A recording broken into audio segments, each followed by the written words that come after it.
What's up, everyone? It's Tom, aka Jugs, here from the Smidwinders, bringing you an episode of Let's Talk. Now, if you don't know, Let's Talk is a series that I made on my old channel where I would just talk about games. But before, it was games that I had beaten or I had just played and liked a lot.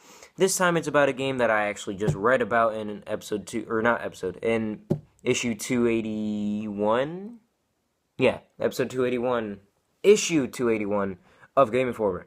Be sure to like, comment, subscribe, and follow us on Twitter at the Smidwinders. I'll say it one more time more slowly, at the Smidwinders. And let's get started.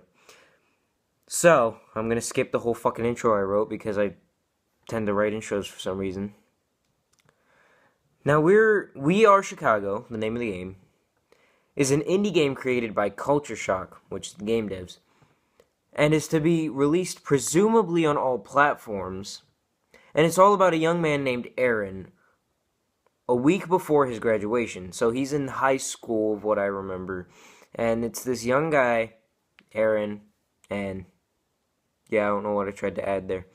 The game focuses on drama, as described in issue 281 of Game Informer. Quote, Aaron's life is just a string of ripped from headlines moments.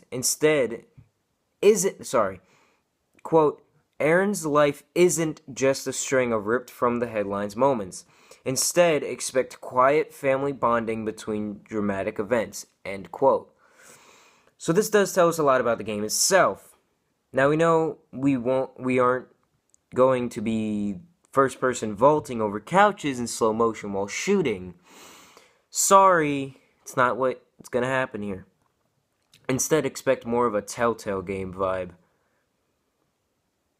The article mentions how a big part of the story is revolving around the fact that there's only 5 miles between normal life of Chicago and the gang life Chicago, as well as Aaron's encounters with both lifestyles.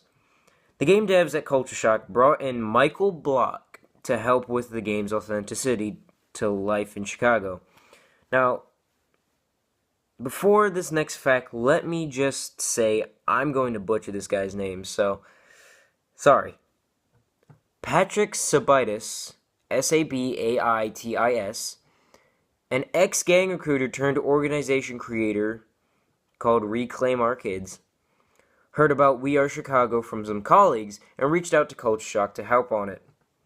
Now, Patrick started the organization called Reclaim Our Kids and told the game devs how to portray some gang-related characters. For example, Patrick told Culture Shock, quote, they're not going to beat you up because you didn't join their gang. Now, they might want to take your money or rob you or something, but they're not just going to beat you up because you didn't join their gang. It doesn't work that way. End quote. As you can see, this game, as said earlier, is going to be very story-focused, and by my perspective, it looks like it's going to be awesome. The only thing I have to say about this game, how much is it? Thank you everyone for tuning in to this episode of Let's Talk. Be sure to comment what you think, like, comment, subscribe, and follow us on Twitter at the Smidwinders. To say it one more time more slowly, at the Smidwinders. And enjoy yourselves. I'm Tom, aka Jugs, and goodbye.